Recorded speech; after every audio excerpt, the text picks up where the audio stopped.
All right. I am live. Ooh, coming from my den here in Singapore.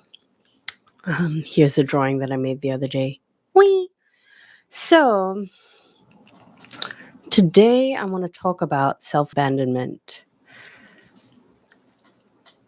I follow someone on Instagram who I think is really great, called Softcore Trauma. If you want to look them up, they produce some really beautiful content. And one of the things that I scrolled past today and then stopped at was around self-abandonment. And it was really perfect timing. And that's one reason why I enjoy social media so much. Because for me, it really helps me to put all the pieces together. Things just kind of click so much faster when I'm really specific with who I'm following. And when I'm really specific about who I'm following and I know that they're attuned to maybe certain lessons that I'm learning, or I just really enjoy their vibration and what it is that they stand for, what they produce, and what they talk about, then often they are able to help me fill in pieces of the puzzle that I am putting together for myself. So in my case, I'm a Virgo, so the whole world is a bit of an analysis, even the world of my emotion, the world of my non-physical reality that is psychic or interdimensional. All of it is a little bit like a map. And when I'm making sense of this map or filling out this map, filling out the gaps in the map and the spaces between things, I'm really beginning to utilize these online soul family connections to support me with receiving the information that I require in order to fill out the little spaces that are missing. So tangent. So today I received a little like a cosmic drop that allowed things to really just like click together for me. I had a particularly angry episode last night. I was releasing some really, really deep anger. I've been going through quite a lot of purging, as many of us have been. And as we know, purging shows up as a lot of old emotions or emotions that feel familiar or familiar stories, familiar thoughts, beliefs, tendencies that might be sometimes destructive and and just stuff that we don't want to carry anymore. That's why it's called a purge. Like that's why I would call it a purge, is because it is not compatible with the current system, or it's not compatible with where the system is going, and that's why it needs to be released. And so it just kind of like gets squeezed out of you. And like we know, in the physical sense of a purge, like, for example, when we're really ill, and we might have to throw up, or it might have to come out on the other end. We know that when that happens, it is because there's something that our body is just trying to shake off. It's just trying to get it out of us, because it's like, no more to that, no more of that. So goodbye. Anyway, I was having a bit of a purge yesterday. I'm about to start my moon cycle. My period is coming, and for me, that is like ripe time for all of these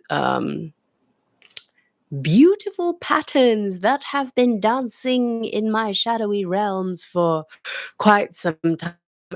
To rise to the surface so that I can recognize that they're there, and then um, just say goodbye, and just be like, okay, no more. And it's I was talking to a couple of my dear sisters today. We meet every week online and we kind of like, unpack what's going on or just inspire each other, read poetry to each other. They're like we're like yeah, we're like a triad. I love them so much. And one of them was saying, we don't have to do anything anymore. And I really love that she said this because it's what I've been experiencing. And I just want to tell you that it is available to all of us. That we don't have to do anything anymore. It's just going to leave. And we see it as it's leaving. And because we see it as it's leaving, it is recognized, it's honored, it's witnessed, and it is released back in to the cosmic field of everything that is outside of our body, So, yes, purging, goodbye. Goodbye to all of the really, really, really, really ragey parts of me. And yet it was quite beautiful to feel that anger. Unfortunately, it was directed at my boyfriend. Sorry, baby. Um, but we did apologize to each other today, and everything's fine. Sometimes you just got to get a little bit of anger out of your system, and you learn things about each other that way. But the reason why I was angry, okay, so this is really where I'm going with this. The reason why I was angry in the first place is because I was in a pattern where I was really seeking that my partner would be the one that creates safety for me, that creates stability for me, that provides me with what I believe needs to be provided for me so that I can feel this rootedness that I don't believe I'm able to give myself. How's the sound? I hope it's good. So, what was happening was I was externalizing my safety. I was externalizing my foundation. I was making my foundation something that he had to provide for me in order for me to feel safe. And what that basically meant that was that if he didn't do exactly what I wanted him to do, he didn't do what I expected him to do or desired him to do, then my whole world was rattled. If he had a different plan or a different schedule than me, if he wanted to. So, okay, so basically, I'll tell you this, right? And some of you might be like, yeah, that would piss me off too, but it's not really about that, okay?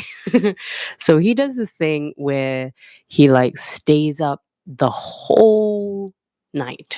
He'll like stay up until the sunrise, and it's his sacred time. He reads his deep philosophy, he thinks about things, he just enjoys the peace and the quiet of the world. And he's able to do that right now because his schedule allows him to. He's got that flexibility. And yet, it was freaking pissing me off because I felt that I wanted him to be awake at the same time as me so that we could maybe have a meal together during the daytime since I'm working from home, or he could do something with me during the daytime because I go to the gardens every day. Um, and what I realized was I was making myself dependent on him. And every time I was doing that, I was like putting these kind of like suckers out. They were like tentacles, like reaching out there into the distance, being like, that's what I need in order to feel safe. Like trying to pull things towards me. Oh, I love these shadows. Ooh, there I am. Hello. Shadowy me. So I was trying to pull, right? I was trying to pull.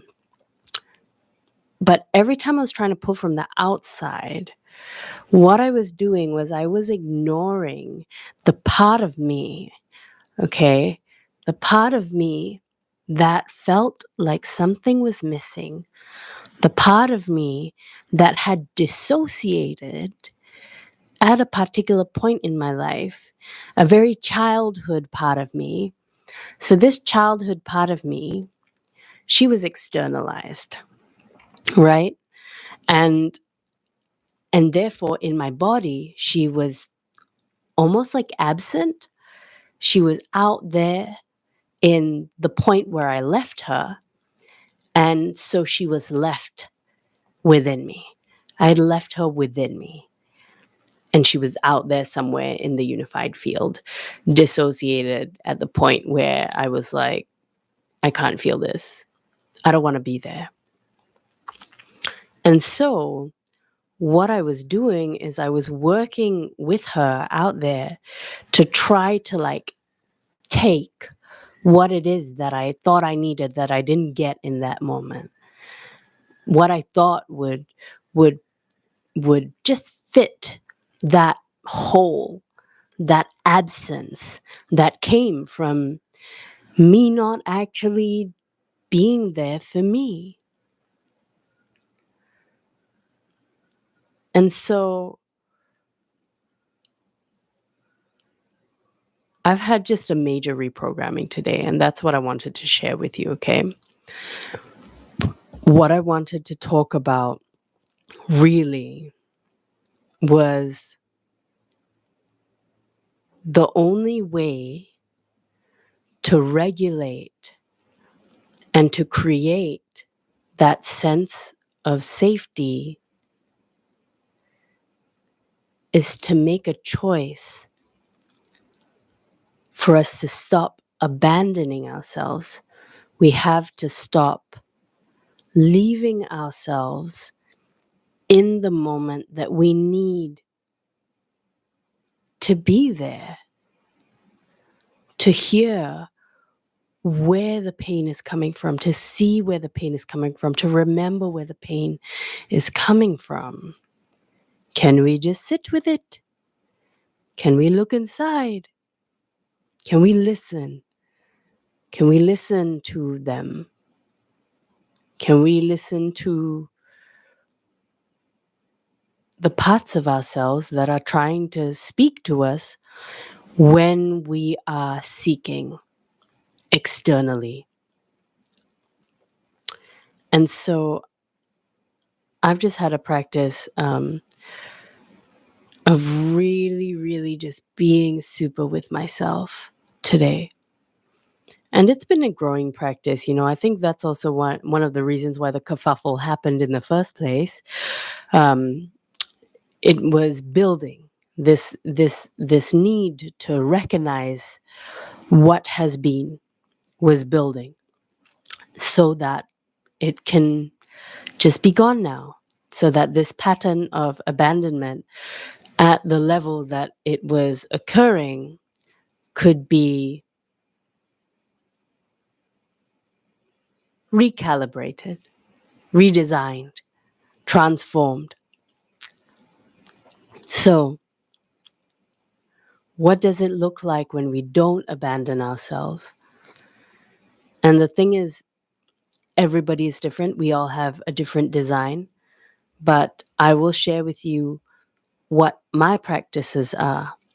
And really, basically, they are just regular, stable practices. And I do feel that this is a fundamental piece for us to be able to enjoy a foundational structure that maintains a kind of nervous system regulation. So I write in my journal every day. I chant to whichever most aligned goddess or Buddha I am connecting to every day. And I go for a walk and connect with nature and put my feet on the ground every day. And when I began to build these things as non-negotiable, as a necessity,